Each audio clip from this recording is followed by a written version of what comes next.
കാസർഗോഡ് കാറടുക്ക സഹകരണ സൊസൈറ്റി തട്ടിപ്പിൽ 3 പേർ അറസ്റ്റിൽ. പിടിയിലായത് മുഖ്യപ്രതി കെ രതീഷിന്റെ റിയൽ എസ്റ്റേറ്റ് ഇടപാട് പങ്കാളികൾ. രതീഷിനായി തുക കൈമാറിയ ബാങ്ക് ഇടപാട് രേഖകളും കണ്ടെത്തി.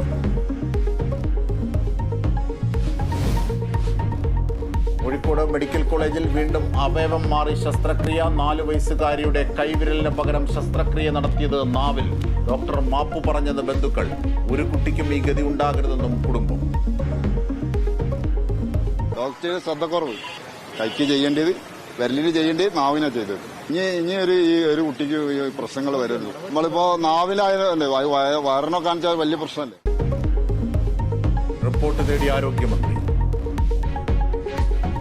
അമീബിക് മസ്തിഷ്ക ജ്വരത്തിന്റെ ലക്ഷണങ്ങളുമായി നിരീക്ഷണത്തിലുള്ള കുട്ടികളുടെ ഫലം നെഗറ്റീവായത് മുന്നിയൂർ സ്വദേശികളായ 4 കുട്ടികളുടെ ഫലം. രോഗം ബാധിച്ച് 5 വയസ്സുകാരിയുടെ നില ഗുരുതരമായി തുടരുന്നു. എറണാകുളം വെങ്ങൂരിലെ മഞ്ഞപ്പിത്ത വ്യാപനത്തിൽ മജിസ്റ്റീരിയൽ അന്വേഷണം.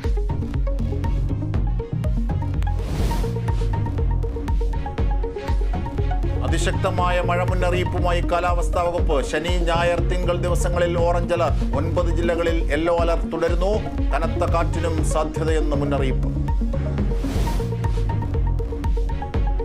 നീരങ്കാവ് ഗാർഹിക പീഡന കേസിൽ പ്രതി രാഹുൽ രാജ്യം വിട്ടു. ഇന്ത്യ വിട്ടത് സുഹൃത്തുക്കളുടെ സഹായത്തോടെയെന്ന് കണ്ടെത്തൽ. രാഹുലിന്റെ വീട്ടിൽ CCTV ദൃശ്യങ്ങൾ പിടിച്ചെടുത്ത് പോലീസ്. തിരുവനന്തപുരത്ത് ഭാര്യയെ ചുറ്റികയ്ക്കടിച്ച് ഭർത്താവ്. വിരമിക്കൽ പ്രഖ്യാപിച്ച് Indian footballer Sunil Chhetri. June 6 വിരമിക്കും. കളമൊഴിയുന്നത് ഇന്ത്യൻ ഫുട്ബോളിലെ ഗോൾ വേട്ടക്കാരൻ. ഛേത്രി ലോക ഫുട്ബോളിൽ ഗോൾ വേട്ടയിൽ 3-ാമൻ.